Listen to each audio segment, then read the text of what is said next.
I am the first to tell you, tread lightly.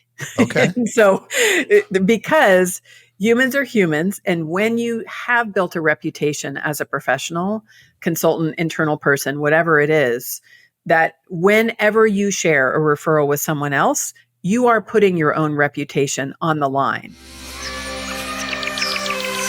Today, I am very excited to be joined by Pamela Slim. Pam's agency helps thought leaders build certification programs based on their IP.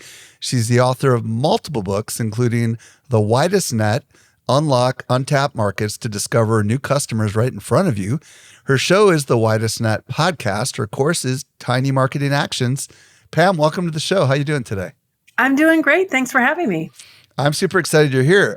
Today, Pam and I are going to explore how to develop strategic partnerships that scale without a lot of effort, which I'm really excited to explore. Now, before we go there, Pam, I want to know your story. How'd you get into marketing? How'd you get into partnerships? Tell us the story. Start wherever you want to start. It is definitely a fell backwards into the pool kind of a journey for me. So I was, my last real job was 28 years ago at Barclays Global Investors in San Francisco, was director of training and development. And I quit my job at 30 to start a business, but really to look for another job, but I didn't know what I wanted to do. And I kind of fell into consulting as what I thought would be a stopgap. And as soon as I started to work independently, I immediately fell in love. I am a maniac martial artist in my youth. So I had been doing corporate by day, martial arts at night. Oh, cool. I was volunteer executive director for 11 years for a capoeira group, Afro-Brazilian martial arts.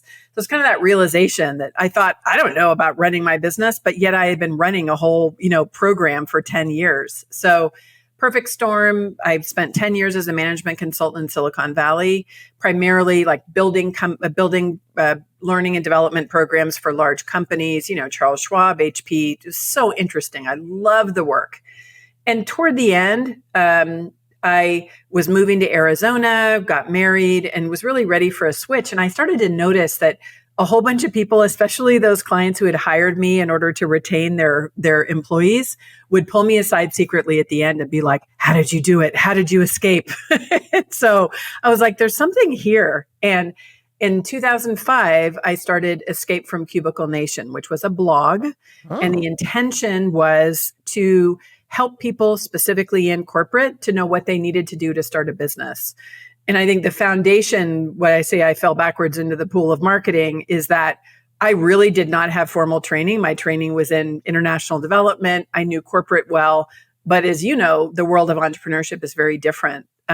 It was through the beautiful world of blogging, though, that I discovered it, and especially partnerships. I just started to write articles with a purpose of connecting with coaching clients.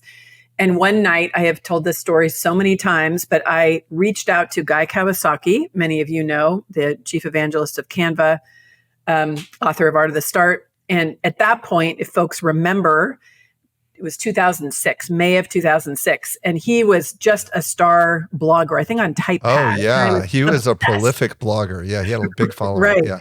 So I was sitting there. I had probably 6 subscribers, my, dad, best friend, and some random person that stumbled across me on Google. And I wrote this post called An Open Letter to CEO Across the Corporate World that basically was my swan song to corporate consulting. And I was saying to all the CEOs I'd worked with, if you do not fundamentally fix these issues, then I am here to take your best employees out into the world of entrepreneurship. And it was one of those like fist in the air kind of writing. And on a whim, I decided to share it with Guy. I sent him a message at 10 p.m. and he responded in 10 minutes. Wow. It asked me to flesh it out to be 10 points, which is his favorite style. The next day he published it on his blog. And that was my introduction to now what I call a watering hole, which was a place where there were tens of thousands of ideal readers for my blog. So I went from nobody to all of a sudden people from all over the world who were exposed to my work. And he just cracked my world wide open. So that really was the whole, I think, kind of beginning of the journey. And because I didn't really know what I was doing when I started, my approach was always to approach the smartest people that I knew that had answers to questions my clients had. And that was the way that I began to really frame and build the ecosystem of my business. So that blog, and especially thanks to Guy, ended up turning into a book deal with his publisher, Penguin Portfolio. I went down the path, and now it's been, 18 years or something since I've done that. I've really been like sneaking closer to more mid and larger scaled clients, which goes back to that joy zone of work that I did a long time ago, working B2B building programs. So that's kind of where the agency came about, is in, really responding and doing that work with expertise. And the widest net, as you said, that really codifies this approach to doing partnerships and community building very cosmically, is totally based in my degree in college, which was community development, is based on work that I did in San Francisco, leading that Capoeira group and building partnerships, was built on work I did as a blogger in that very collaborative world, and then was built on a specific methodology that I used to build an in-person learning lab. And so I really feel like it's the core of my life's work. But the reason why I think it's so important for business owners, as we'll talk about today, is because it's so much easier than just building an empire of one. I love it. And funny story, I also have an intersection with Guy. He's spoken at my event many times, and we've done things together. And he's a really fascinating guy. He's an absolutely fascinating guy, and he is truly a connector, which is absolutely amazing. So, what I love about your journey is that you have a lot of pivots along the way, right? And you found like something kind of intriguing, and you wrote this book. And just tell us kind of what you're doing today, right? Bring us up to like the moment right now where we're at, because you're not just doing this, you're doing some other stuff as well, right? That's right. So day in and day out, I probably these days spend about 20% of my time as a business coach. That's just, things I've done forever. I still love to be working with individual, creators and thought leaders on growing their overall business. But the rest of the time, I run an agency where we're building licensing and certification programs. And it comes from, I think, a lot of the response that we're seeing in the world where, first of all, people are tired of doing everything themselves. And really the key, I think, to scaling effectively and allowing your great ideas to really flourish in different places is to really go through more of a codification process to productize services, so you're both streamlining what you're working on, but you're also providing tools so other people can be good stewards of your materials. And so I'm back working with Darren Padilla, who I used to work with when I did management consulting, which has really been a joy. We have a broader circle of instructional designers, and we just work. I feel like I have the best job in the world because every day we're like bringing ideas to life through programs on amazing best-selling authors and interesting ideas. And I love my work more today than I think I did when I started. And I really loved it when I started. Very cool. Okay, so we're here today to talk about partnerships. And why should marketers, because there's a lot of marketers listening right now, not everyone is an entrepreneur or business owner, but I know most everyone identifies in some way as a marketer who listens to this podcast. Why should they care about partnerships? What is it about the right partnership that could potentially be unlocked that maybe people might not be aware of? Fundamentally, we can think about it from the marketing perspective of all the good tools that we have for really raising awareness about individual businesses or individual creators, using SEO, using marketing funnels. There's a lot of tools that we have that, of course, are making us stand out as individuals to our audience. As we know, though, things are getting more complex, expensive, harder to navigate and hack. As soon as you do, algorithms change, et cetera. And so a way to think about partnerships and really to frame it in a bigger strategic sense is when you think about putting your ideal client in the center of an ecosystem. I know we use that word a lot. I want to define it really specifically. But when you put your ideal client in the middle of an ecosystem, which are places where they are looking in person and online for people who have answers to their questions. So they might look to thought leaders, they might hire people as service providers, they go to events, they listen to podcasts, they use products. Everybody in that ecosystem is sharing that same customer, just approaching solving their problem from a bit of a different angle. So if I'm going to bet the best use of my time and energy, let's say I want to connect with a company. I just switched my email to Kit, right? ConvertKit. So if I want a place where I can get one-to-many, a community that Nathan Barry and his team have already put energy into creating, I can jump in there, show up, and one to many, if I'm doing some kind of partnership with that company, reach a whole bunch of ideal clients. That is so much more, effective, especially where I'm coming in with a warm introduction from somebody, rather than trying to do everything from a tactical perspective of cutting through the noise with content and ads and all of that. I think the pieces work together. But when you have a good sense about strategic partnerships, and you and I'll go into lots of detail about different kinds, it is the quickest way to me to begin to get scale and get access, just like I did when Guy Kawasaki introduced my work to his world. It literally changed everything and opened the door with really friendly, vetted, trusted, kind of credibility that came with that introduction. Yeah, and maybe to help differentiate between an influencer and a partner, why don't you because I would bet you in some people's minds, they kind of mix these things up, right? Someone who has influence, everybody wants a piece of them, but there's something different about a partnership, right? Do you want to kind of maybe identify what we mean by partnerships before we kind of get into how to build it? Yes. And so from the widest net perspective, I talk about ecosystem partnerships in the broadest sense that can include things like relationships, friendships with somebody who is an influencer, but also can be a business person. We look at Guy, right? Different times and iterations of his career. I've done partnerships when he was doing work with Mercedes or Motorola, things like that, where there were like shared client connections that were based on a human relationship, right? That we have a friendship where we really are sharing an audience. So there can be like ways that people who sometimes can open doors or whatever it is that they're working on, they can be bringing you in more of a casual way, right? You might be invited to events, you might have access to opportunities. There are other kinds of opportunities. One kind would be what I call a PB&J partnership, peanut butter and jelly partnership, where there would be another service provider that has a highly complementary but non-competitive service to you. So for me as a business coach, right, in my world, for example, every client I'm working with, they need an accountant. They often need a graphic designer, a web designer, a copywriter, an IP attorney.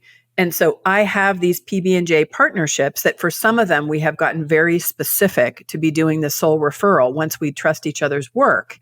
And so one to many, I have these channels of working with partners where they're introducing me to their clients, most of whom have no idea who I am, and vice versa. So that's more of a referral partner.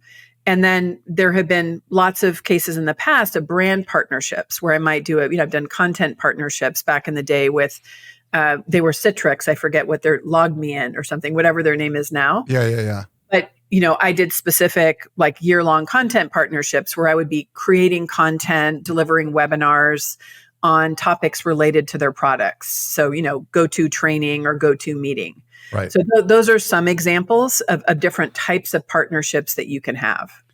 I love that because some people, when they think of partnerships, they think of a formal contractual relationship. And we're not necessarily talking about that, which is liberating for a lot of people as we go through this. So it could quite simply be as informal as two people helping each other out. And it could be as sophisticated as a referral thing where you actually earn some sort of money in exchange for doing something, right? And there's everything in between.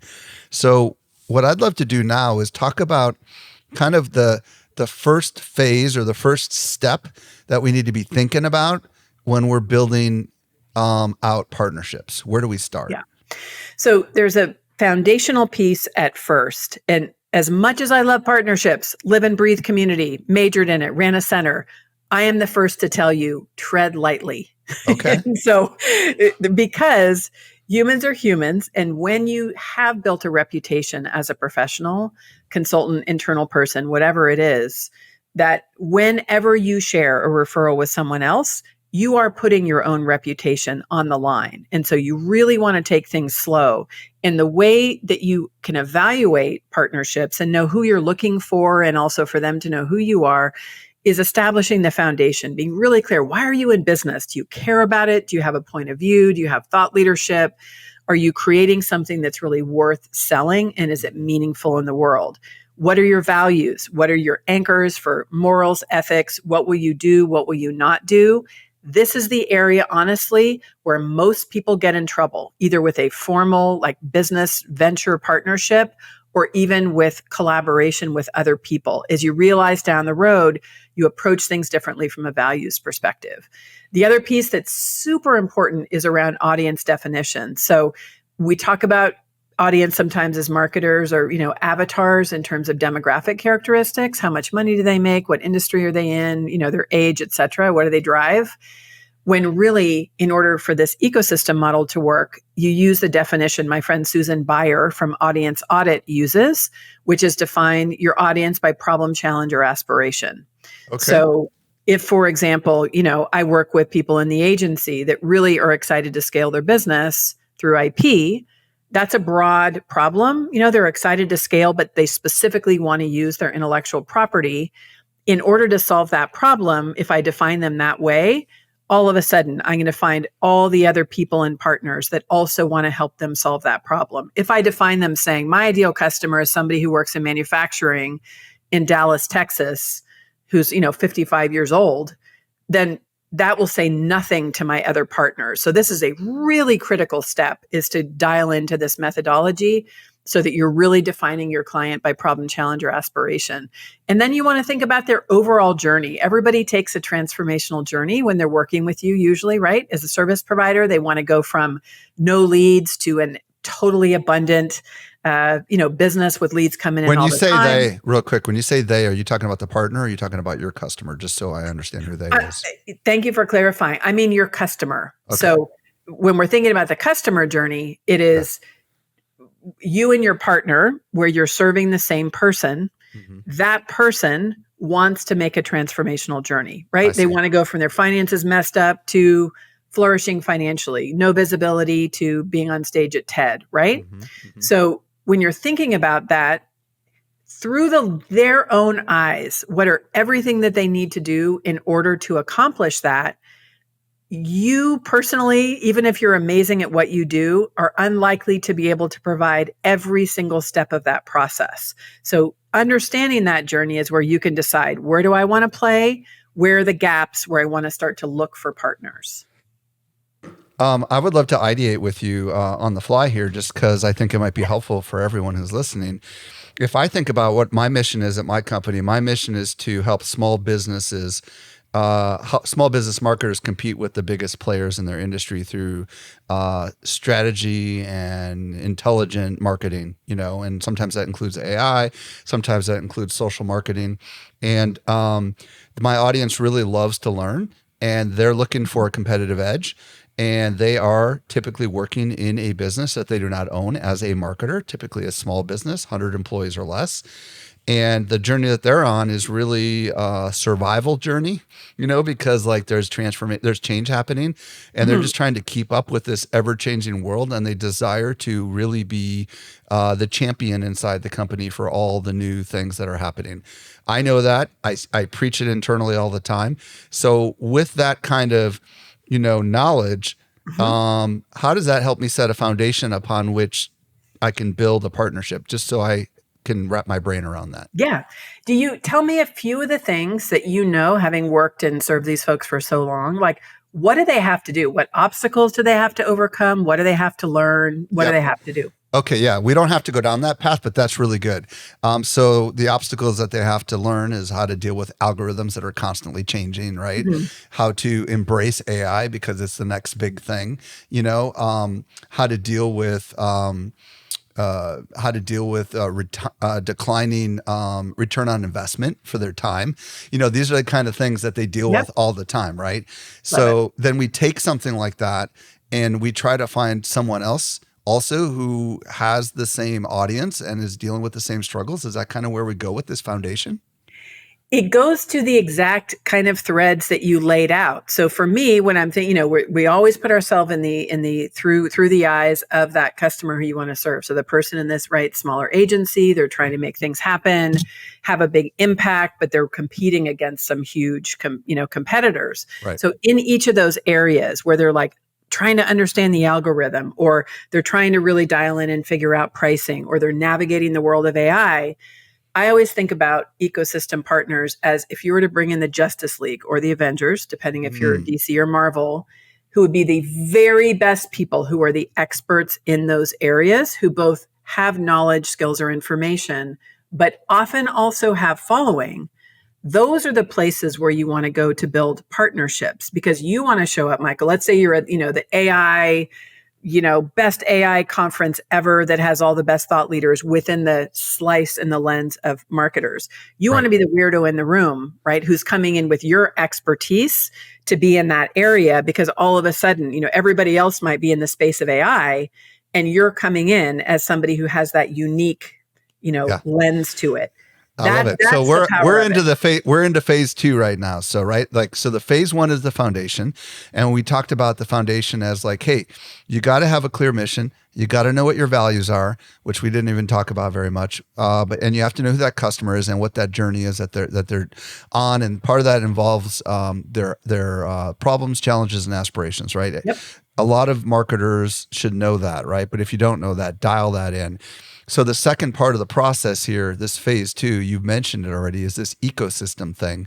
Mm-hmm. Talk to us a little bit more about that, because I just wanted to kind of like pause and reflect back before we get too deep into this next phase. Yes. So I will describe it through my words, and then I'll make sure in your notes I have a visual of it. So for folks who are listening while walking or driving, don't worry, stop after, run to the show notes.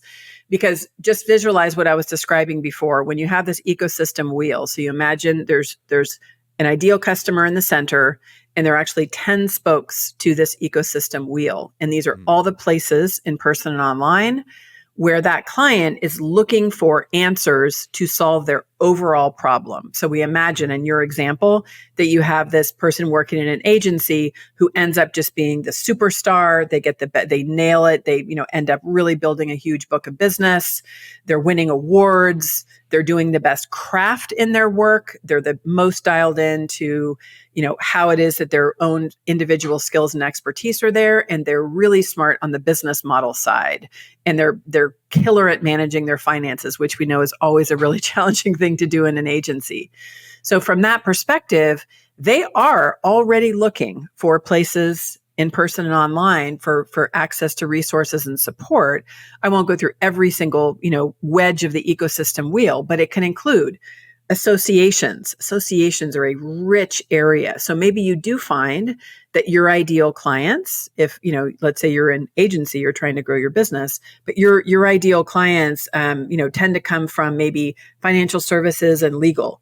There are associations, I guarantee you, many of them that have both local chapters, national chapters, that once you begin to dial in and have a super effective, maybe a webinar or some kind of presentation, you can go one to many. I've known people who spent like time with one association for years at a time, where they were a well-known entity. Again, think about yourself being the weirdo in the room that is the only person of your kind that's in a group of people who are ideal clients for you. Well, that happens at conferences too, right? I don't even know if that's in your wheel, but that's the same thing where maybe you're a regular speaker at a conference, like you and I were at one of Joe Polizzi's event recently, and you were speaking there and I was speaking there. So that's an example, right? Also, that's the perfect example. So events is another one, right? That's a specific, that is the gold star of all watering holes, because you have sponsors that can be your partners of companies that serve the same audience. You have fellow speakers who can be these peanut butter and jelly referral partners. If you're a good conference designer, you are actually, and a podcaster, by the way, right? If you're doing your job right, you're already bringing in those ecosystem partners. You're bringing in experts to talk about all the things that people need to know. And then you have the audience, many of whom can actually be ideal partners. So that I always have the story of when I used to go to South by Southwest every year for many years. And one year I specifically went to the event with the purpose of making connections with brand partners. And so I didn't go all the places where everybody knew me. already. I just hung out in the Bloggers Lounge very specifically. That was actually the place where I met Citrix. I knew somebody there who introduced me to the folks there. And it was the perfect example of the conditions where everybody is friendly, you're sharing, and that's a really good, that's a really good watering hole. So there are all these places that people are either looking for inspiration, for direct tools, other service providers. Having done a lot of local work, there can also be things like your local government. We had here in Mesa, Arizona, believe it or not, we have huge initiatives. I was so involved in all kinds of entrepreneur ecosystem development. There are nonprofits, grants, all of those things. So as you're really looking at your opportunity for partnerships through the lens of the ecosystem wheel, at first you might look at it. This is, the widest net, if you will, all the possibilities, which can be, of course, overwhelming for a second, right? You're like, oh my God, there's actually customers everywhere. I thought that it was hard to find them. So it's very critical part of the process is when you first look wide, now you want to zero in and you want to say, usually what are the one or two different spokes of the ecosystem wheel where you really could dial it in. So for a lot of people, that might be like other service provider, peanut butter and jelly partnerships, get your referrals going and speaking. So, if you maybe speak once a month, you're in the right place, you're building those relationships, that can be enough to get things going. For other people, they might take a different approach where they're guesting on podcasts or they're doing brand partnerships of, collaborations as content creators with other people. So the key is, which is so important, never to forget, is that in the center of that ecosystem is your client, and all of your jobs are to make them solve their problem as quickly and effectively as possible.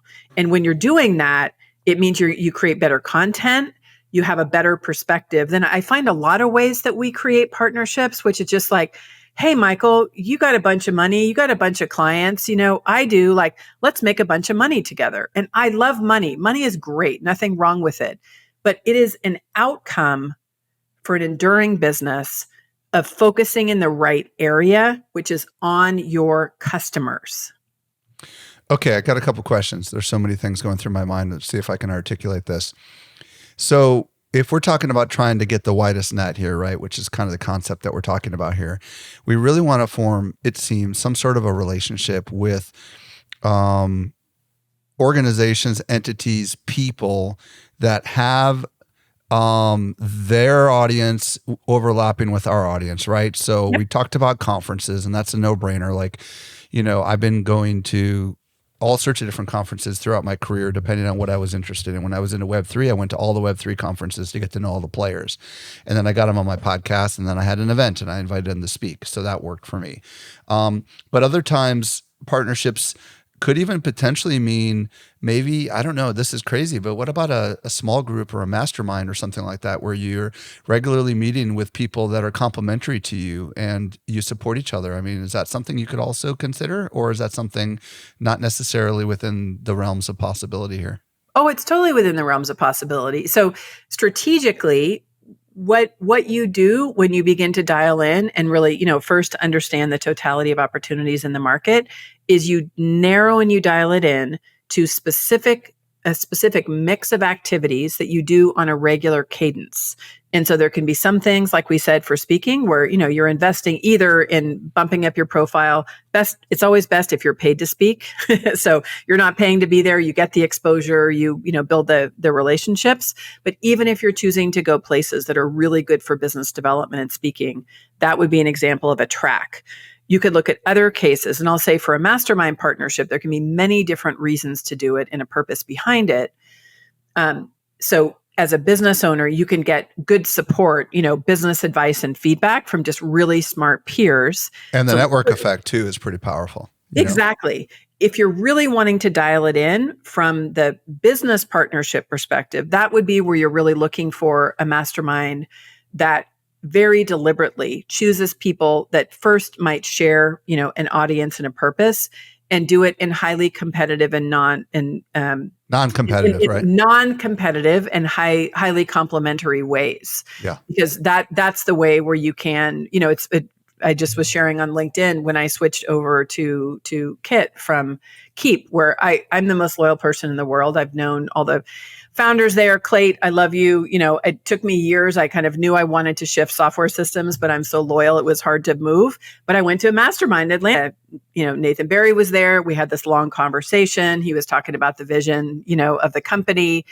And it was through that, I like the tool anyway, but it's also really in looking at through that personal relationship, who are all the different creators. I mean, he happens to, be the founder of a big company and has a lot of connections, but depending on your business and what you need to activate, maybe for you, it's somebody who is super dialed in, that just is the wealth manager of the, top 8 people in, Dallas.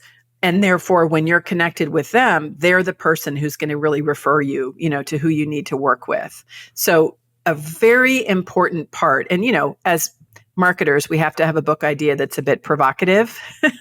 First of all, to me, the widest net is actually a safety net. It's thinking about like the net underneath your customers. I see. Okay. So they cannot fail, so that they're totally supported. But I believe in niche. I believe in strategy and focus. Where I think we fall down is either we just run to tactics like, I'm going to do an ad campaign, or, everybody's doing a LinkedIn newsletter. So it's just looking at the tactic without really thinking about the relational connection. Once you do your analysis is where you start to zero in on, the relationships you want to build, the activities, what I call the tiny marketing actions that you take, so that slowly through time, you are consistently either sharing content and resources, making connections, speaking with people, or building partnerships that allow you to really be flourishing. And it honestly is usually a much smaller amount of activities, but to get to that very strategic place, you have to, I think, be a little bit more creative in how you get to it, which is why I created the methodology, because I find, we just jump to tactics. My clients will ask me, should I do a newsletter or should I advertise on Facebook? And I am just always like, we need to define a bunch of other things first. So that's how one step builds into the next, and then how you can start to make strategic choices. I want to talk about the tiny marketing actions and the beacon stuff that we had mentioned when we were prepping this. But before I go there, I just want to rattle off some different things that I've seen people do with me. Yeah. I've been invited to exclusive events, as I know you have, Pam, sometimes because I'm speaking at an event, other times because they might know who I am and I'm attending an event. And that's a great way to get to know people, because obviously once you get to know the person, it increases the likelihood that you might actually be able to work with that person. I have done interviews, like in the early days, I would strategically try to interview people on location at events that were speakers. And I had a cameraman with me and I tried to give them free exposure. Now I do these all on the internet, but I spend time before and after with each one of my guests to get to know them a little bit and try to understand what their goals are, so that I can, in my mind, see if there's some way that I can assist them.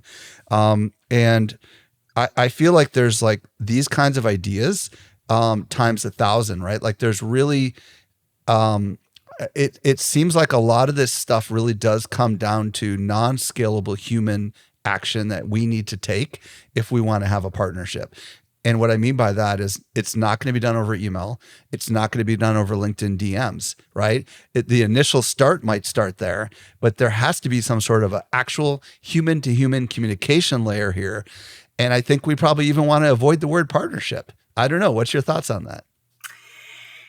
I agree, because it feels very formal, Yeah, and I'm very a nerd around language sometimes, because I think when I think of partnership, that really when you're looking at the essence of that word, which is somebody who has your back, who you're working together through strength.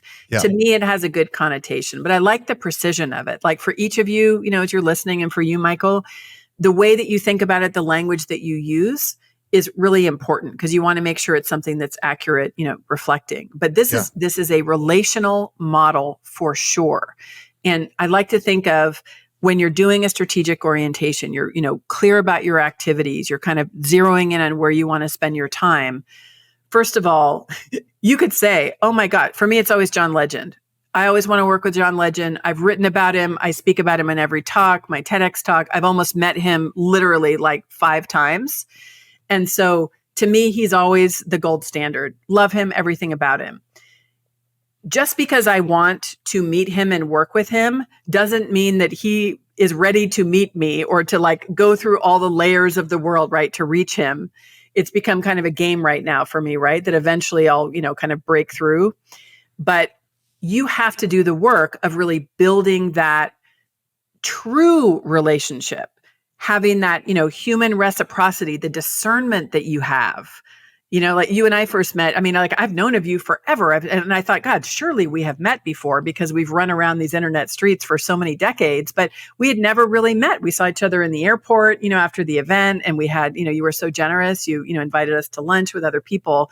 And so it's like through these little things, there were little dings for both of us that said, ooh, Michael is as cool as he appears online. Check, which is not always the case, and you're like, okay, Pam's interesting. Don't really know her. Then you go back and dig.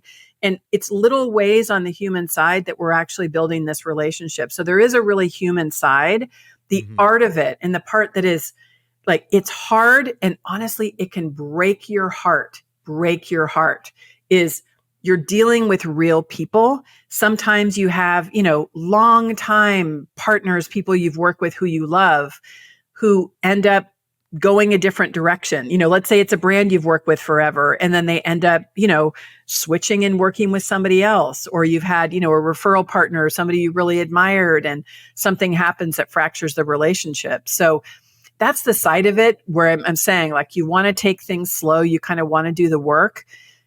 It's really relational.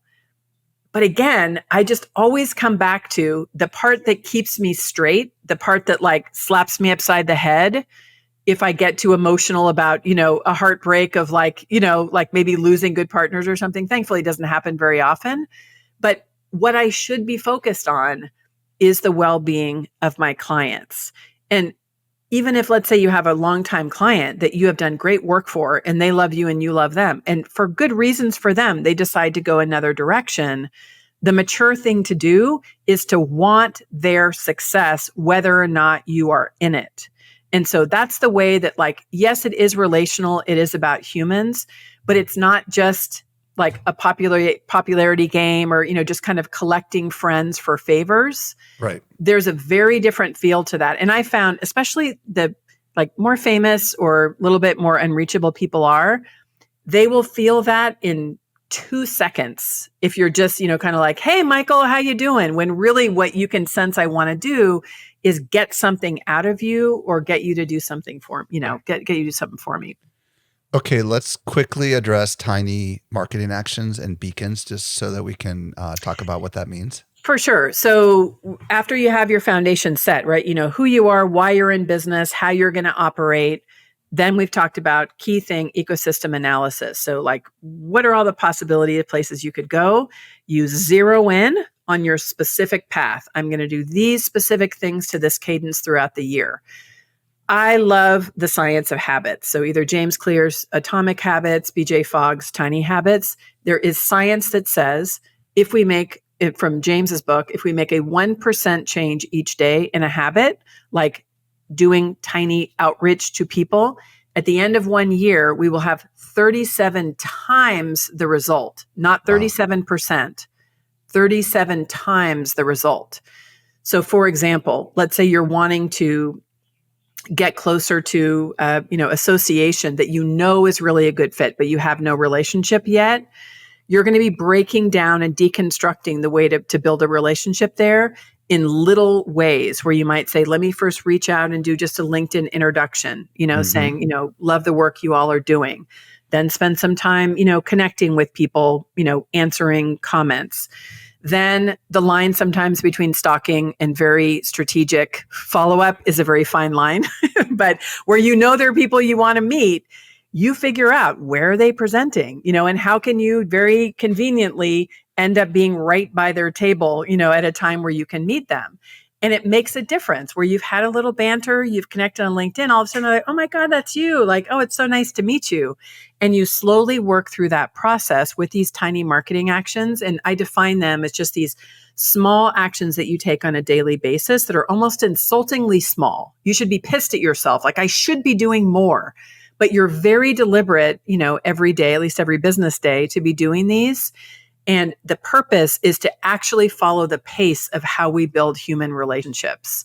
And so it ends up where you're not, we do our big launches too. That's part of it, but that's a really critical piece. And then the beacon is that other part of your marketing foundation where everything I've been talking about is like me going places where somebody else amazing has already built the community, right? I show up and I get all the advantages of meeting everybody else. We have to have our own beacon, which is the thing you own, podcast, email, newsletter in general, where you are sharing your thought leadership, your perspective on, how to solve the problem or challenge that people have. Because when you're meeting with partners, they are probably going to research you and they want to find out what you're about. And they're going to go to those places to really find out, there. A funny Guy Kawasaki story, a couple of years after he, broke me, open to the internet, we did a panel at South by Southwest. It was blog to book because that was kind of my journey. My publisher found me through my blog. And someone in the audience said, how do you get the attention of really busy influencers? And he said, everybody may think that I have the Midas touch, that whatever I touch turns to gold. He said, they're wrong. I only touch gold. So that concept is really important. A lot of people get this weird like imposter syndrome of like, who am I to connect with somebody else more famous or with more visibility? They need you as much as you need them. We need other people creating great content that's really relevant or implementing the ideas from another thought leader. So that's where you gotta do your own thing, and you have to show people what you're about through great content. Okay, we start with a really solid foundation, which has to do with this, mission, values, transformational journey, and then we get into this ecosystem analysis where we're analyzing what kind of partners, where are they hanging out. We talked about tiny marketing actions, and beacons, and then the final phase of your process is growth, right? Strategic growth. So Talk to us a few minutes about what this looks like or how this works when we get to this point. Yeah. So a lot of it, especially as you're setting things up and testing it, is usually based on, you doing your own work. So you, the human, building those relationships. When we start to then dial in and look at scaling is where you can begin to bring other people into the process. You can have, VAs, assistants, other team members. You really begin to have in the evolution of a company for entrepreneurs, you have the evolution of your brand, which is really more about your methodology, who you are, as opposed to just you as the individual. And then you can be using well-orchestrated tools of automation, things like, email automation and, good tools that just help you to get things out there. And that can also include sometimes a good partner who is, really amazing at understanding how to help research your market. I just spoke in San Diego a couple of weeks ago, and there was a woman there. I was so enamored of her work, and I'm forgetting her name now, so sorry about that. But she was sitting at my table, and she had like a speaker agency, but it was a little bit more research. And she filled this gap that I thought was so important, where she actually had a lot of understanding of things like association. She essentially could take a speaker, know who their audience was. She would do all that ecosystem research to, find out who were all the places where the person could speak. Then her team reaches out and actually begins to create opportunities where she's bringing speaking opportunities to that person for like a fixed fee. And then if the person just wanted to close their own contract, they could. If they wanted her to do it, they could. But that to me is an example of if somebody does that well, what a great investment of your resources. So you're not there Googling, what are the best associations, but you lock in a partner that can be doing that for you. Very cool. Pamela Slim, author of The Widest Net. I'm sure we've just scratched the surface of some of the concepts that are inside your book, and I would imagine they can get that book anywhere that you want to get books. That's right. But there might be some people who are interested in discovering more about the services that you have to offer, whether it be on the IP side of things or even related to what we've been talking about today. So first question is preferred platform for people to connect with you on, and then if they want to work with you, where do they want to go? For sure. So these days I'm really more a LinkedIn person. So feel free to reach out there and say you heard me on the show, which is always fun where we can chat that way. PamelaSlim.com is the central source of everything. So that's where you can learn about what we do and just connect through the contact form. Pam, thank you so much for sharing your insights with us today. Thanks for having me.